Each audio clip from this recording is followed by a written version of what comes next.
맑은 물을 너희에게 뿌려서 너희로 정결하게 하되 곧 너희 모든 더러운 것에서와 모든 우상 숭배에서 너희를 정결하게 할 것이며 또 새 영을 너희 속에 두고 새 마음을 너희에게 주되 너희 육신에서 굳은 마음을 제거하고 부드러운 마음을 줄 것이며. 아멘. 여러분, 우리의 영적 생활의 목표가 무엇인가요? 여러분들 열심히 교회 생활도 하고 말씀 앞에 창념하기도 하는 그 모든 목표가 무엇일까요? 혹시 여러분들의 경제적인 번영을 위해서인가요? 아니면 마음의 평화를 위해서인가요? 아니면 여러분 마음이 치료받기 위해서일까요? 아니면 여러분의 가족의 평안함 또는 여러분들의 학식 또는 여러분들의 명예, 이런 것들이 여러분들의 영적 생활의 목표이신가요?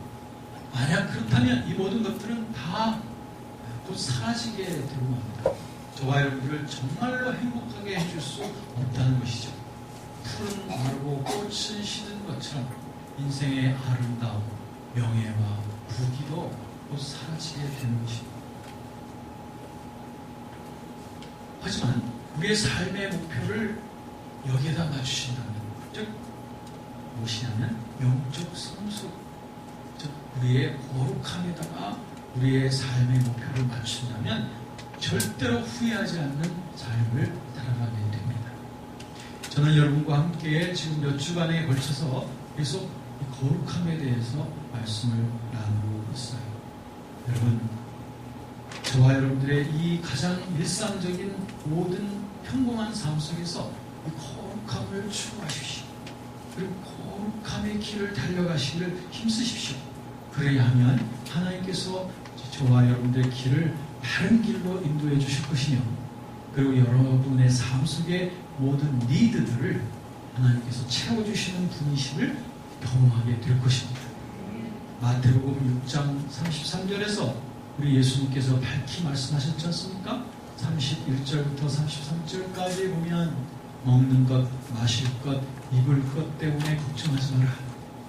이런 모든 것은 다 세상에 있는 사람들도 다 그걸 놓고 구하지만 하늘에 계신 너희 아버지는 너희에게 이런 것들이 당연히 있어야 된다는 것을 아신다. 그런데 하나님의 자녀들은 세상 사람들하고 틀리다. 그러므로 너희들은 높은 것을 구하라. 하나님의 뜻과 하나님의 기뻐하시는 것을 따라 구하며 살면 이 모든 것들은 하나님이 다 채워줄게. 공중의 새, 들의 백화처럼 주님께서 너희들의 삶의 문제들을 채워줄게. 믿으십니까? 그러므로 우리들은 높은 데다가 우리의 이상을 두고 살아가야 되는데 그것이 바로 거룩함인 것입니다. 우리 안에 거하시는 성령께서는 바로 거룩함의 영이십니다. 이사야서 4장 4절에 보니까 이런 말씀이 있습니다. 이는 주께서 심판하는 영과 소멸하는 영으로, 그래서 시온의 딸들의 더러움을 씻기시며 예루살렘의 피를 그 중에서 청결하게 하실 것이다 라고 하면서 심판하는 영, 소멸하는 영이라고 했습니다. 그 심판하는 영과 소멸하는 영이 바로 거룩한 영이신데 그 성령께서 우리를 씻겨주시고 우리를 정결케 해주시는 영이라고 하는 것이죠. 로마서 1장 4절 말씀에도 보면 바로 하나님의 성령은 예수 그리스도의 영은 바로 거룩의 영이라고 말씀하고 있습니다. 그러므로 우리 안에 거하시는 성령, 즉 예수님의 영이 우리에게 하시는 가장 중요한 일 중에 하나는 우리를 더러움으로부터 씻겨주시는 것인 줄로 믿으시기를 바랍니다. 우리가 크리스찬으로서 이 세상을 살 동안 추구해야 될 것, 그것을 우리의 거룩함이라고 했죠. 그것이 우리 주님께서 원하시고 기뻐하시는 것이라고 했습니다. 그런데 우리에게 제가 전에 말씀드렸듯이 크리스찬으로서의 크리스찬의 하나의 비극이 생길 수가 있다고 말씀을 했습니다. 크리스천 트래제디라고 제가 말씀드렸는데 그것은 뭐냐면 우리 안에 분명히 거룩의 영이신 성령님께서 거하고 계심에도 불구하고 우리 안에 계속적인 그 갈등이, 영적 갈등이 우리에게 계속 되어지는 것을 여러분들이 경험을 해왔습니다. 전에 그런 경험들을 했듯이 아니면 지금도 그런 혹심한 갈등 속에 있을 수도 있다는 거죠. 이것이 바로 우리 마음 속에 있는, 우리 영혼 속에 있는 두 가지의 영적 원리인 것입니다. 우리 안에 성령께서 거하시는 것이 사실인 것처럼 또한 우리 안에 죄된 죄성이 여전히 우리 안에서 활동하고 있는 것도 사실인 거예요. 그래서 이 둘 사이에서 우리들의 갈등이 시작이 되는 겁니다. 그런데 오늘 본문의 말씀에 보면 분명히 이 성령께서는 무슨 역할을 하시냐면 26절에 보면 또 새 영을 너희 속에 두고 새 마음을 너희에게 주되 라고 되어 있습니다. 우리 안에 거하시는 성령은 우리 안에 새 마음을 주시는 거예요. 새로운 정신을 주시는 것입니다. 그렇다면 내게 있었던 옛된 마음이나 옛 정신들이 완전히 사라지는 것이 아니라 내 안에는 옛 마음도 있고 새 마음도 역시 존재하게 되는 것이에요. 그래서 이 사이에 이 관계를 잘 이해하고 잘 정립하지 못하면 우리는 계속적으로 이런 갈등 속에 살아가게 되는 것입니다. 그래서 여기에 대해서 로마서에서 아주 잘 기록해 놓고 있는데요. 로마서 8장 5절, 6절 그리고 9절 계속해서 보면은 우리 안에 그리스도의 영이 없으면 우리에겐 그리스도의 사람이 아니라고 했습니다. 그러므로 우리 안에 그리스도의 영이 계십니까? 안 계십니까? 계시죠. 그래야 우리가 그리스도의 사람이라. 그리스도의 영이 계신데 그럼 왜 그리스도의 영이 계신데도 나에게 이런 갈등과 실패와 때로는 이런 그 죄에 대한 쓰러짐들이 있습니까? 내 안에 성령이 계신데 왜 그런 일이 발생합니까? 당연합니다.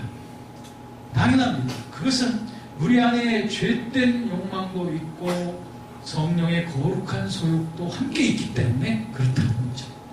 그렇기 때문에 로마서는 분명히 말하기를 너희가 죄의 정욕에 끌려다니면서 죄의 종이 되면 자꾸 죄의 열매를 맺게 되는 것이고 반대로 너희가 하나님께 복종하면서 하나님의 그러한 성령의 질서에 순종하면 그리하면 성령의 열매를 맺게 된다는 것입니다. 그러면 우리 그리스도인들의 승리는 도대체 어디에 있을까요?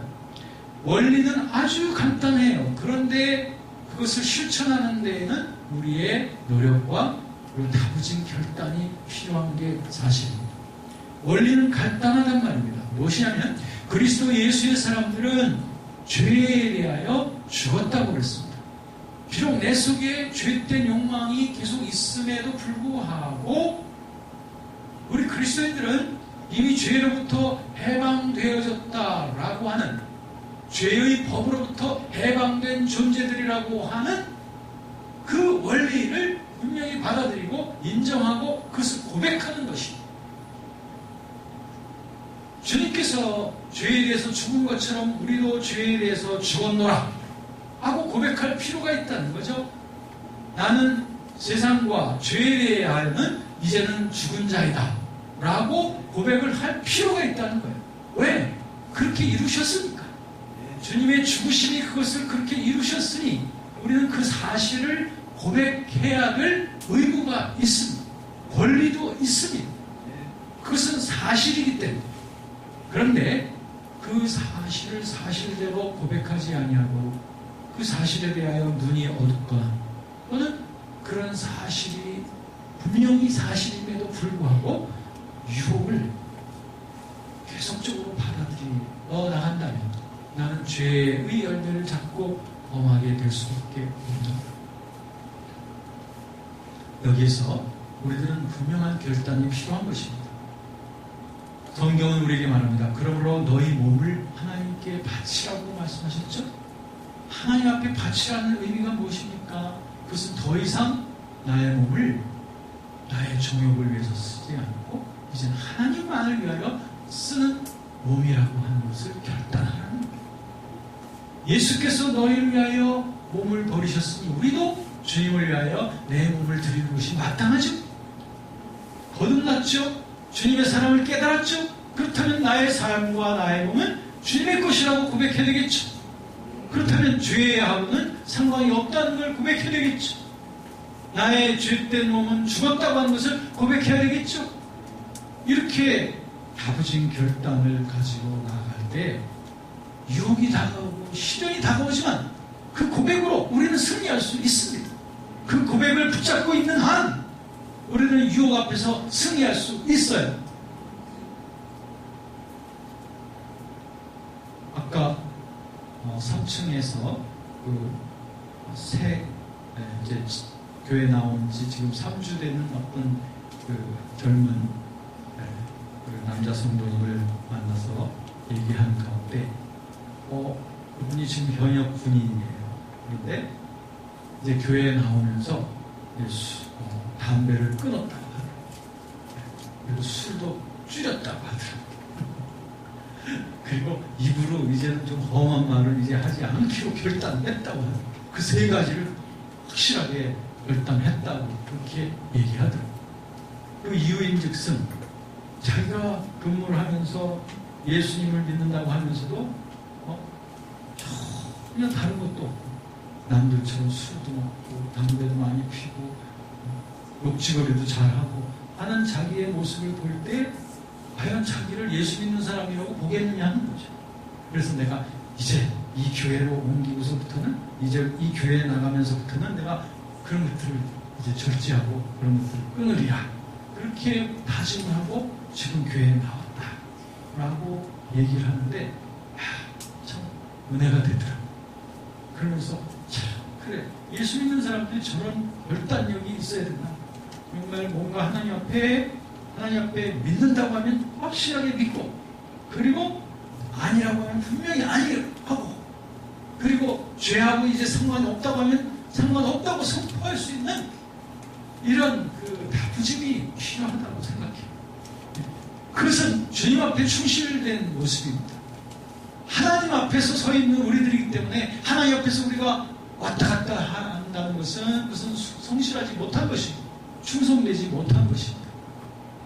내가 하나님을 신뢰한다면 그리고 하나님을 변함없는 믿음으로 섬기는 자라면 하나님 앞에서 하나님의 면전 앞에서 우리들은 크리스천으로서의 그 삶을 분명히 걸어나가야 될 것입니다. 그렇습니다. 죄로부터 승리하는 비결, 모든 유혹으로부터 승리하는 비결, 그 원리는 간단해요.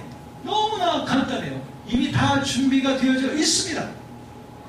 그런데 이것을 실천에 옮기기 위해서는 이 영적 사실 앞에 분명한 고백과 함께 그 고백 그대로 행동하는 이런 결단이 필요한 것입니다. 여러분, 우린 비록 세상에 살고 있지만 성경은 말합니다. 세상과 그 세상에 있는 것들을 사랑하지 말라고 말씀하셨습니다. 누구든지 세상을 사랑하면 아버지 하나님을 사랑하는 사랑이 그 속에 없다라고 말하고 있습니다. 그러므로 우리들은 비록 세상에 살고 있지만 세상에 속한 자가 아니라 세상을 이기며 세상을 변화시키는 자로서 살아가는 자들, 바로 하나님의 자녀들인 줄로 믿습니다. 그러므로 이 세 가지를 명심하십시오. 지난주에 우리가 보았던 대로 이 사실을 분명히 아십시오. 내가 죄에 대하여 예수님과 함께 죽었다고 하는 사실을 분명히 아시고, 두 번째는 저와 여러분들의 삶과 몸을 주님이 사용하시도록 늘 들이십시오. 세 번째는 그러한 상태 속에서 주님과 함께 늘 동행하며 살아가십시오. 그리하면 넉넉히 죄악을 이기며 세상을 변화시켜 나갈 수 있는 이런 힘있는 자들로서 하나님의 사랑을 크게 힘입는 그러한 위대한 하나님의 자녀들로서의 거룩한 길을 달려가게 되는 줄로 믿습니다.